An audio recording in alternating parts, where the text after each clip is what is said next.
Então Paulo ele está recapitulando ali, passando ali, falando com a igreja de Corinto, um pouquinho sobre algumas coisas que aconteceram ali na história de Israel.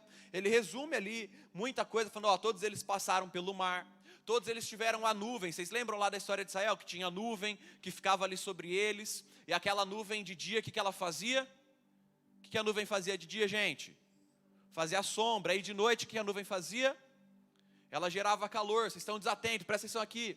E à noite, a nuvem tinha essa aparência de fogo para trazer proteção ao povo de Israel. Então, você já imaginou você andando? Imagina, você tem que ir lá para o Galácia. Você tem que ir lá para o centro. E aí onde você está andando, Deus está colocando uma nuvem em cima de você, para que o calor não você não fique suando ali, não fique derretendo de calor. Eu quando estou suado, quando estou com calor, a Gabi fala que eu começo a derreter. Então, tinha lá uma nuvem para proteger o povo. À noite, não tinha iluminação pública igual tem na sua rua, tem lá na sua calçada. À noite eles precisavam de uma nuvem produzindo fogo ali, com essa aparência de fogo, para trazer essa questão de proteção. Isso aí é um milagre ou não é? É um grande milagre. A Bíblia vai falar que eles comiam do maná. Todo dia ia lá e caía maná do céu. Você já imaginou? Quem é que já acordou de manhãzinha já? Você já viu lá no status da Thaís, quando eles acordam, tem aquela cesta da Thaís lá que alguém recebeu? Aquela cesta legal. Você já recebeu uma dessa? Quem já recebeu essa cesta da Thaís, gente? Você se sente especial. Deus não mandava aquela cesta lá da Thaís, a Thaís não tinha nascido ainda para mandar a cesta para o povo, mas Deus mandava o quê? Deus mandava o maná para o povo. O maná era especial. Na cesta da Thaís não tem o maná. A cesta já é de Jesus, tá vendo? E aí Deus ia lá e mandava. Então eles acordavam de manhã, o que tinha lá no chão? Tinha comida lá para eles. Você já assistiu o Tá Jovem Hambúrguer? Já pensou? Se tivesse... Já teve uma época que caiu comida do céu. Foi na época dos israelitas. E a Bíblia vai falar que Deus protegia eles, que Deus guardava eles, que Deus toda hora estava guiando eles ali pelo deserto. E mesmo aqueles que ficaram ali, todos aqueles que passaram a longa jornada de 40 anos, a roupa deles não apodrecia. Não tinha na época a JR Store, para eles irem lá comprar roupa. Eles compraram só na filial antes de sair do Egito, e até isso aí ia comprar de novo quando entrasse na Terra Prometida. Mas nesse tempo a roupa não se rasgou. A roupa continuou o quê? Balinha lá, a roupa continuou boa. Isso também é um milagre. Mas Paulo fala aqui que mesmo eles tendo passado por tudo isso, eles não entraram na terra de Israel. Eles não entraram na terra prometida. Eles morreram ali no meio do caminho. Por que eles morreram no meio do caminho? A Bíblia vai falar, no versículo 5, que Deus não se agradou da maioria deles, razão pela qual ficaram prostrados no deserto. Por que eles não entraram então? Porque Deus não se agradou deles. Mas o que eles fizeram que Deus não se agradou deles? Abre lá em Hebreus 11, no versículo 6, vai falar algo que aconteceu ali na vida da nação de Israel, que impediu eles. Hebreus 11, no versículo 6, você achou aí já? Eles morreram porque eles não agradaram a Deus. E Hebreus 11, 6, vai falar aqui, sem fé, de fato, sem fé é impossível agradar a Deus, porque é necessário que aquele que se aproxima de Deus creia que Ele existe e que recompensa os que o buscam.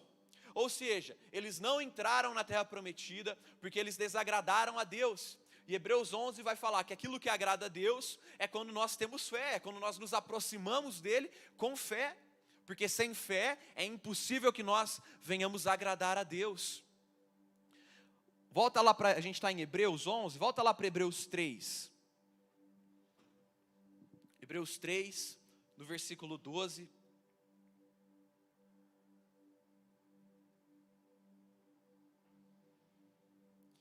Você achou aí Hebreus 3, 12? Vou lendo aqui enquanto você vai procurando aí. Tenham cuidado, irmãos, para que nenhum de vocês tenha um coração mau e descrente, que se afaste do Deus vivo. Pelo contrário, animem uns aos outros todos os dias, durante o tempo que se chama hoje, a fim de que nenhum de vocês seja endurecido pelo engano do pecado, porque temos nos tornado participantes de Cristo, se de fato guardarmos firme até o fim a confiança que desde o princípio tivemos. Como se diz: hoje, se ouvirem a sua voz, não endureçam o coração, como foi na rebelião. Agora presta atenção no versículo 16, para frente. E quem foram os que ouviram e mesmo assim se rebelaram? Não foram todos os que saíram do Egito por meio de Moisés? E contra quem Deus se indignou durante 40 anos? Não foi contra os que pecaram, cujos cadáveres caíram no deserto? E a quem jurou que não entrariam no seu descanso, senão aos que foram desobedientes? Assim vemos que não puderam entrar por causa da incredulidade. Ou seja, aqui o autor de Hebreus está falando o mesmo que Paulo falou lá em Coríntios, que eles não puderam entrar na terra de Israel, que eles não puderam herdar as promessas de Deus. Por quê? Por causa da incredulidade, que isso afastou eles de algo que Deus queria fazer na vida deles. Todo mundo aqui já ouviu o testemunho de gente que foi curada? Todo mundo aqui já ouviu o testemunho de missionário, que foi lá e Deus providenciou um recurso, e aí Deus foi lá e fez um monte de coisa maravilhosa? Todo mundo aqui já ouviu esse testemunho. Você queria viver um testemunho desse? Você queria, não queria? Todo mundo queria o testemunho do maná, todo mundo aqui queria. Imagina, negócio top que ia ser. Então, Deus mandou um açaí lá na sua casa, tá vendo? Um testemunho. Todo mundo aqui gosta de ouvir esses milagres. E às vezes a gente fala assim: nossa, se esse milagre acontecesse na vida de tal pessoa, essa pessoa ia se converter. Você já pensou nisso? Nossa, se acontecesse, se essa pessoa ouvisse essa palavra, se essa pessoa vivesse esse milagre, se isso acontecesse lá na vida de tal pessoa. Eu lembro que lá no Senai uma vez tinha um menino, Gabi conhece esse menino, e ele falava assim: não, eu só vou acreditar se um dia Deus mandar alguém para falar comigo, mandar um anjo, sei lá, alguém aparecer na minha frente. Aí eu lembrei lá da parábola do rico e Lázaro. Vocês lembram da parábola de rico e Lázaro? Que aí Deus fala lá para o rico: nem se alguém ressuscitar dentre os mortos, se eles não ouvem a lei e os profetas, nem que alguém ressuscite dos mortos vão acreditar. Sabe por quê? Porque milagre não faz ninguém se converter. Pode convencer a pessoa, mas o milagre por si só não faz a pessoa: nossa, viu um milagre, não, agora minha vida é do mestre. A pessoa pode ter visto um monte de milagre. A pessoa pode ter visto, assim, coisas que ninguém viu. O Corinthians ganhar a Libertadores de 2000. Podia ver. Cadeira, Matheus. A pessoa podia ver um cadeirante se levantar na frente dela. Ela pode ficar impressionada um dia, 2, mas isso não significa que, nossa, agora ela se converteu de verdade.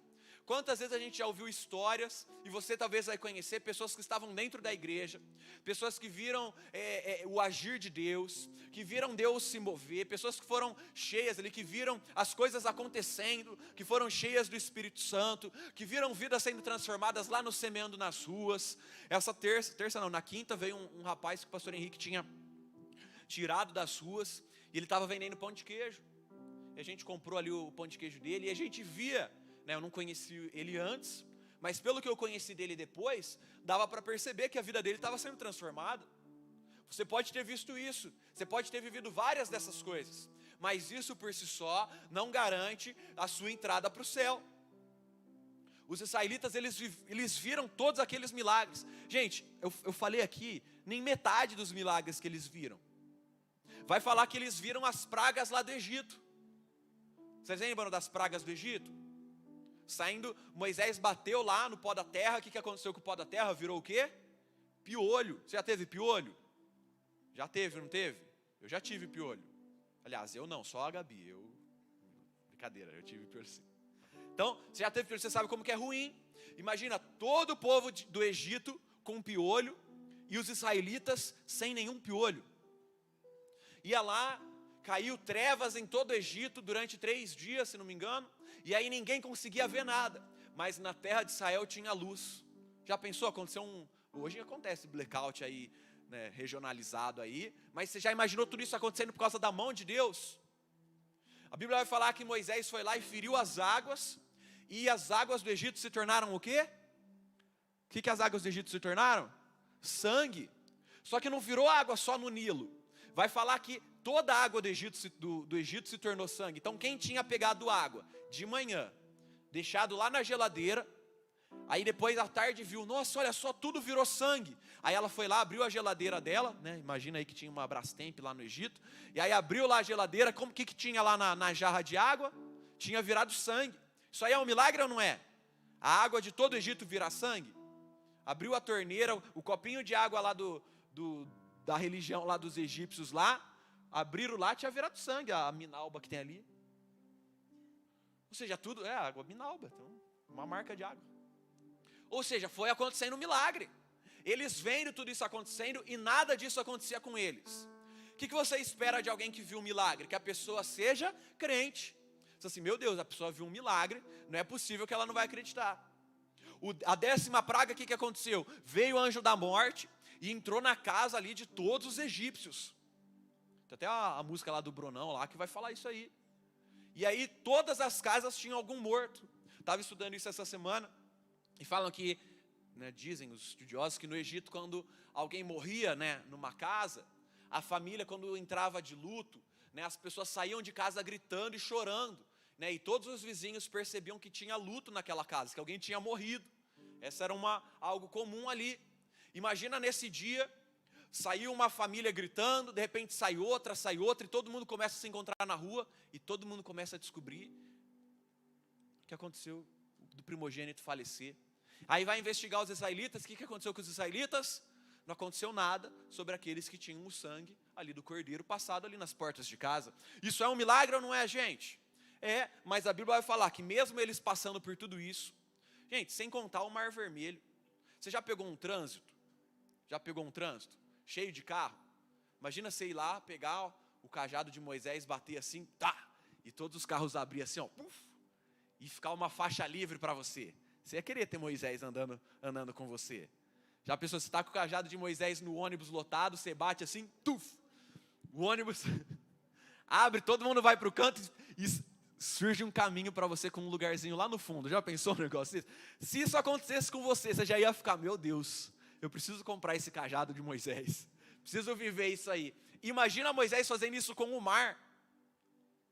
Ele fez isso com o mar se abriu e eles atravessaram. Isso é um milagre maravilhoso.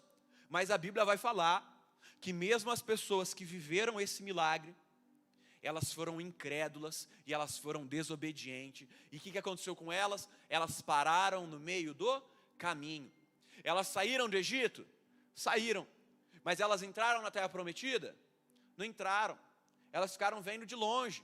Sabe quando você passa lá na frente da sorveteria, do açaí, só que você não tem dinheiro? Aí você só vê de longe, assim? Foi o que aconteceu com eles. Moisés, ele teve que ver, o Moisés, que era o Moisés, teve que ver de longe. Ou seja, um ambiente de milagres, um ambiente do sobrenatural é muito bom, mas Deus não está preocupado tanto com o externo. Se tudo isso estiver acontecendo externamente a mim, eu estou vendo milagre, eu estou vendo gente se converter, eu estou vendo aqui que a pessoa se converteu e a vida dela foi transformada, mas se isso não mudar, não mexer com algo dentro de mim, se isso não mudar o meu coração, eu vou continuar desagradando a Deus e eu vou correr o risco do quê? De, assim como a nação de Israel, parar pelo meio do caminho.